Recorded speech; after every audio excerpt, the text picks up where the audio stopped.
कोणती सिस्टीम म्हणतात त्याला? हे व्हील रोटेटिंग हायड्रोफोनिक्स आहे, म्हणजे फक्त पाण्यावर चालणारी शेती, त्याच्यामध्ये मातीचा वापर नाही आहे. आता कुंड्यांमध्ये आपण कोकोपीट फर्टिलाइट टाकले आणि पाण्यामध्ये न्यूट्रिएंट्स आहे NPK. कुंड्यांना खाली छोटे होल्स आहेत, ते होल्स पाणी घ्यायला मदत करतात मुलांना. जेवढी गरज आहे तेवढं पाणी घेतात, राहिलेलं पाणी परत खाली येतं, म्हणजे 80 ते 90% पाणी वाचतं. ही आपण दाखवली ती म्हणजे एक नवीन टेक्नॉलॉजी दाखवली आहे, जी सिटीमध्ये राहणारे लोक आहे, शहरात राहणारे, ज्यांना शेतीची आवड आहे पण शेती करता येत नाही जागेमुळे, तर ती लोक ही शेती करू शकतात. आता आपला हा टँक 3000 लिटरचा आहे आणि 2 ते 2.5 लाख खर्च आहे. मोटरवरती चालू आहे, तुम्ही सोलारवर वगैरे करू शकता. आता साईजमध्ये तुम्ही कमी जास्त करू शकता, तशी तुमच्याकडे जागा आहे. आणि शेजारचं कोणतं आहे?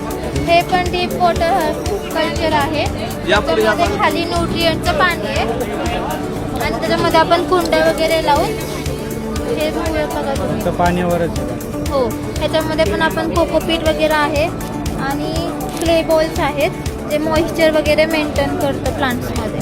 न्यूट्रिशन वगैरे पाण्यामध्ये पाण्यामध्येच न्यूट्रिएंट्स आहे सगळे.